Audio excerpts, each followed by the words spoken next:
같이 나눌 말씀은 마태복음 2장 9절부터 11절까지 말씀입니다. 우리 다 같이 한 목소리로 읽겠습니다.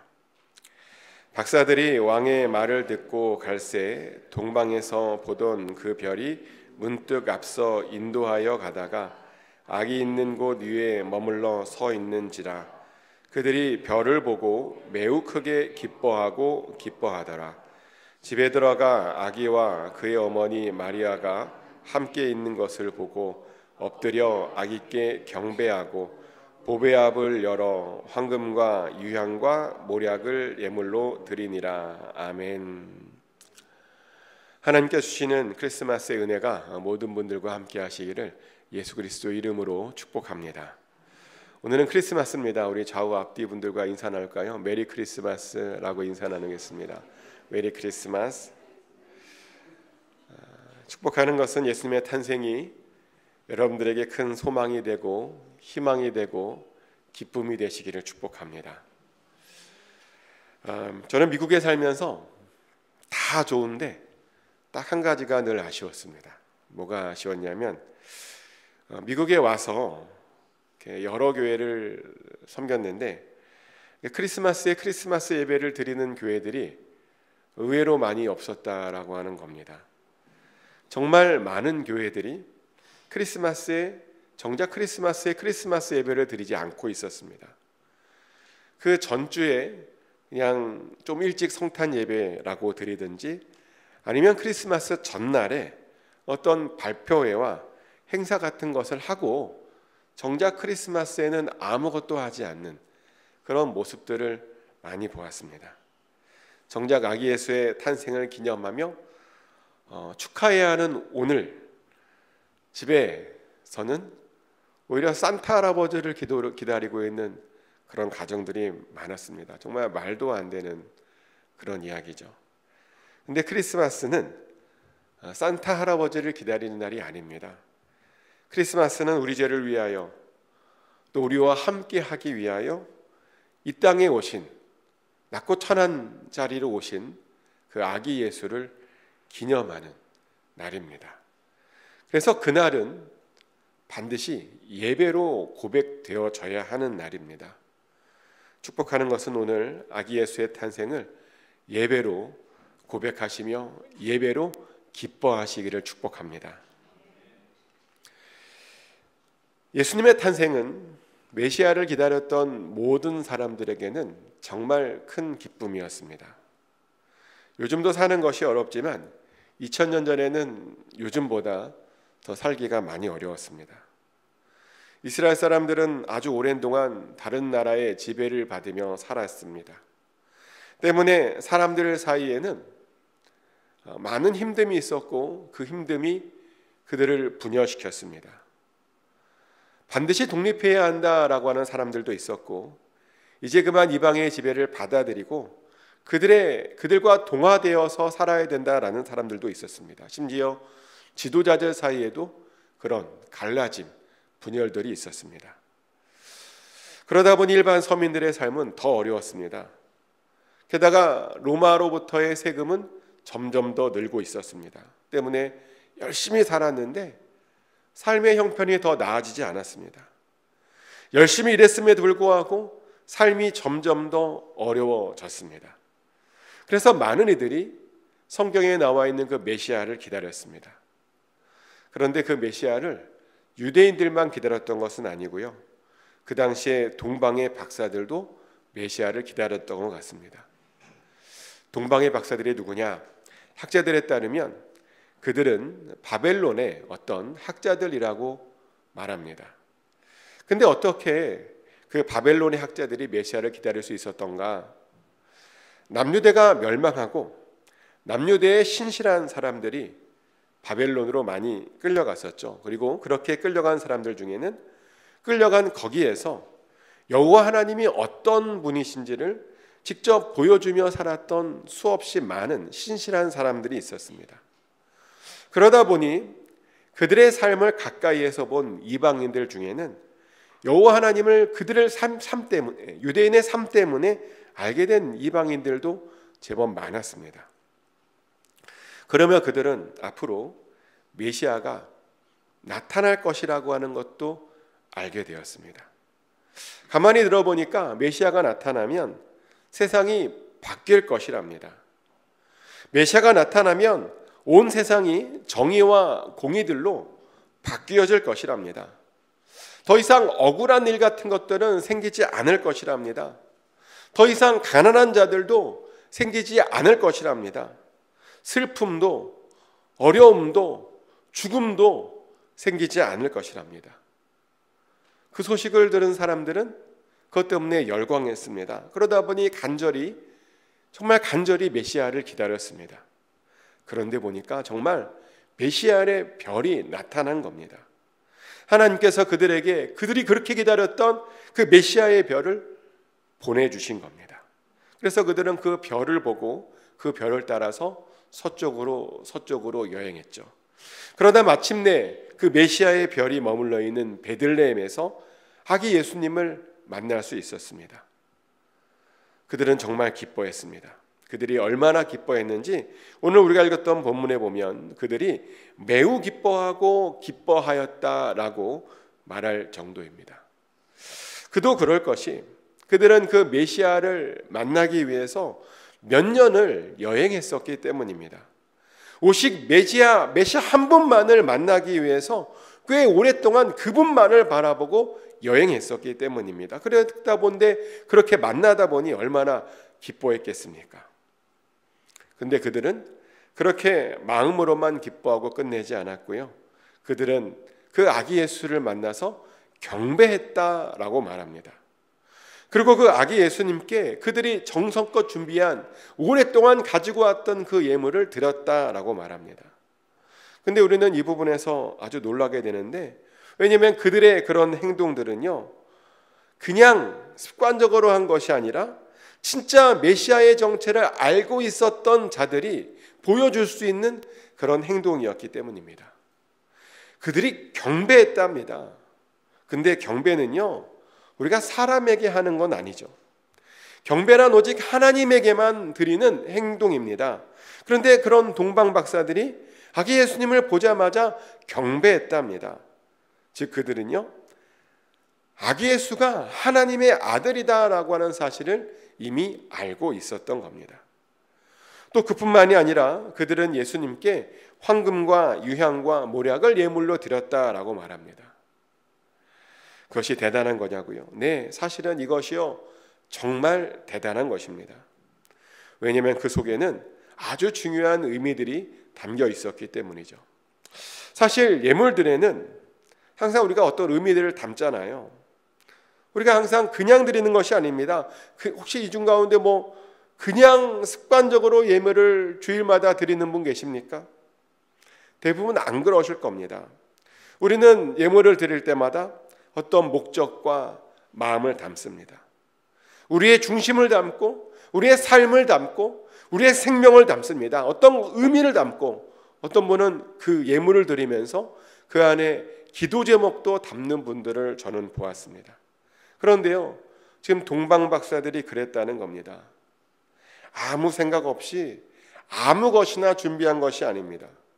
그 안에 그들의 믿음이 있었고 그들의 삶이 있었고 그들의 생각이 있었던 것입니다. 동방 박사들이 준 선물은 총 3가지였습니다. 황금과 유향과 모략이었습니다. 학자들에 따르면 황금은 예수님은 왕이십니다 라고 하는 것을 고백하는 그런 예물이었답니다. 왜 그게 그런 고백이 되냐면 그 당시에는 사람들이 왕을 만나려면 반드시 황금을 준비해야 했대요. 황금을 준비하지 않고는 왕을 만날 수가 없었답니다. 그래서 동방 박사들도요, 그 왕이신 예수님을 만나기 위해서 그렇게 황금을 준비했던 겁니다. 예수님을 왕으로 그렇게 인정했던 겁니다. 또한 유향에는 예수님은 제사장입니다 라고 하는 그런 의미가 있습니다. 유향이 뭐냐면 향수입니다. 사람들이 흔히 하는 착각 중에 유향과 유황을 착각합니다.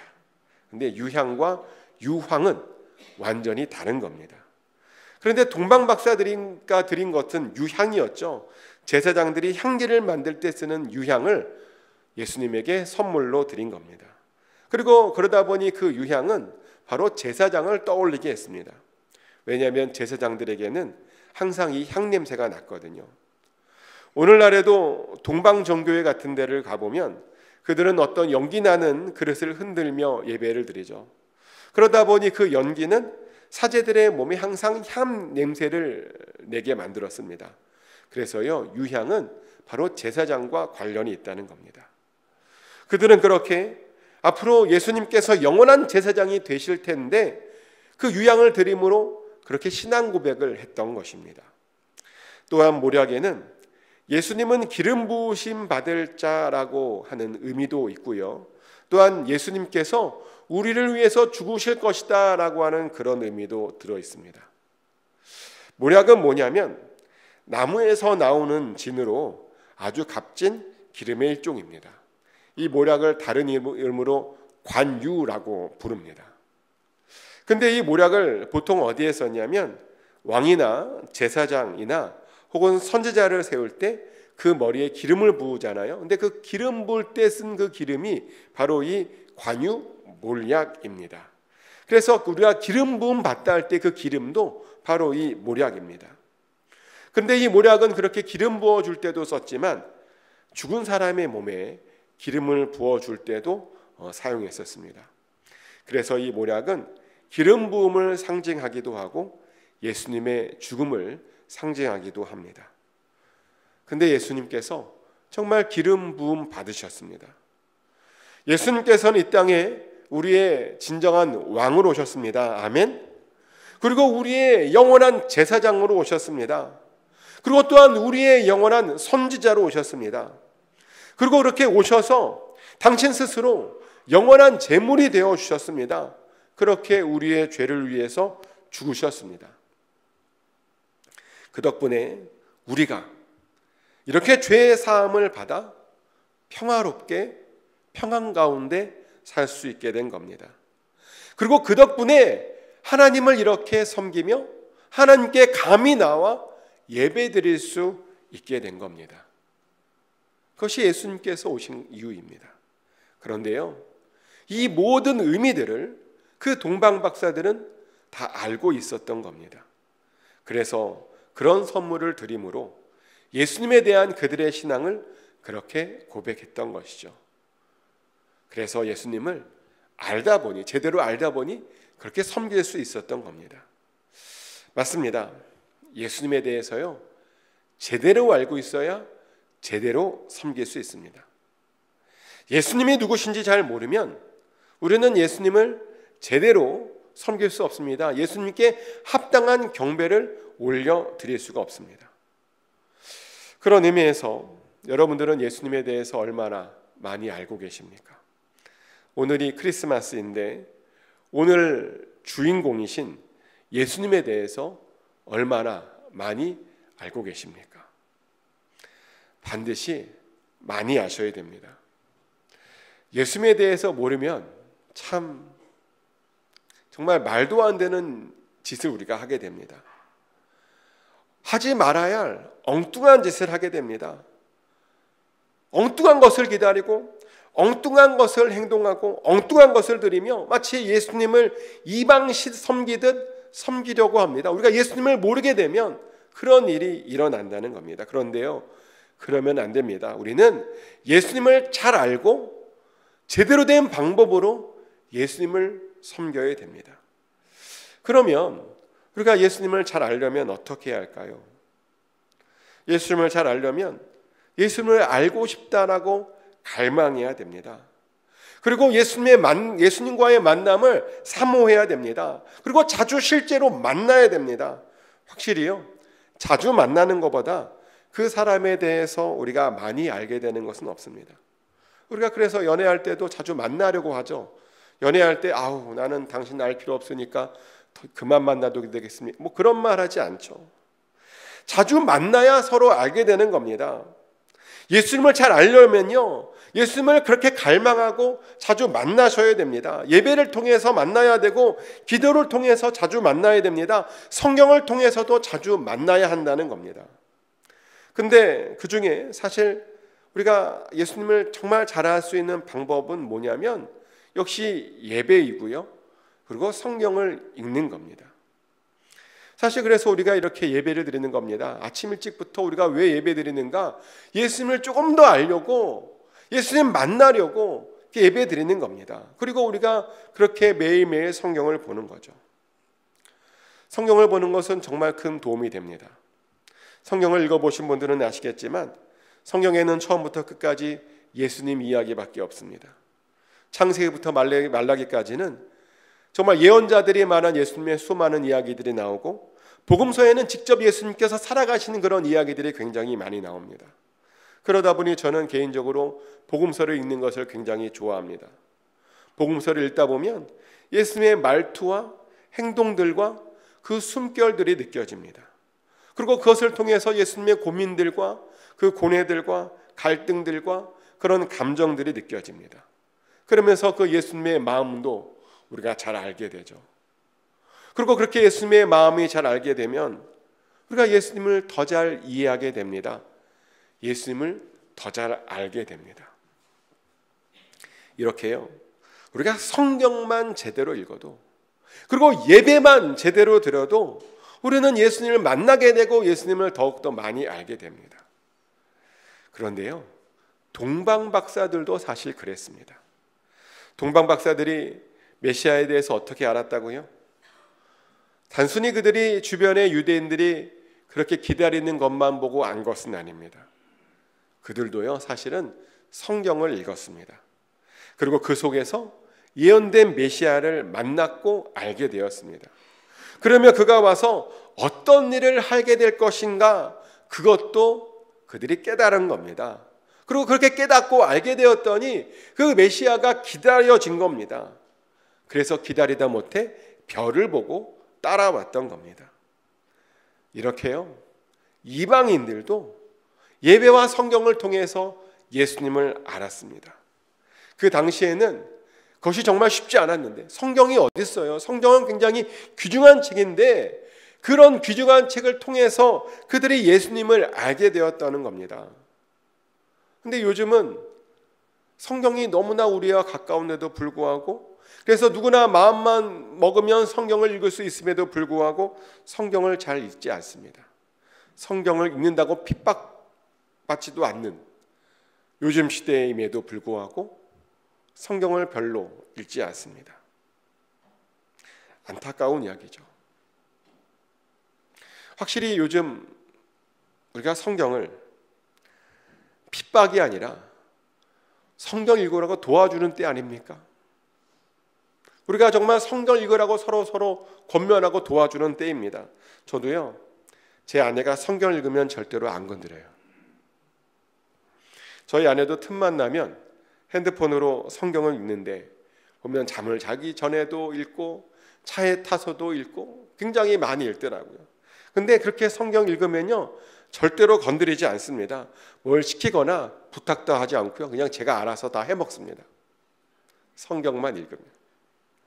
왜냐하면 성경을 읽는다라고 하는 것은 굉장히 중요한 일이기 때문입니다. 사실 가장 중요한 일일 수도 있습니다. 성경이 어떤 사람은 어렵다라고 말합니다. 근데 어려워요. 성경은 원래 어려운 겁니다. 성경이 어려우면 하나님께서 왜 목사를 세웠겠습니까? 성경은 어렵습니다. 2000년 전의 문서이다 보니, 우리와 다른 문화에서 만들어진 것이다 보니 어렵습니다. 게다가 거기는 중동 문화잖아요. 그래서 사실 성경을 한 번 읽고 다 이해한다? 그것은 말도 안 되는 욕심입니다. 저 같은 경우는 5번 정도 읽으니까 그제서야 조금 감이 잡히더라고요. 성경을 조금 감이라도 잡으려면 5번 이상 읽으셔야 됩니다. 5번 이상 읽어야 이제 조금 뭔가 좀 알게 될 때가 오는 겁니다.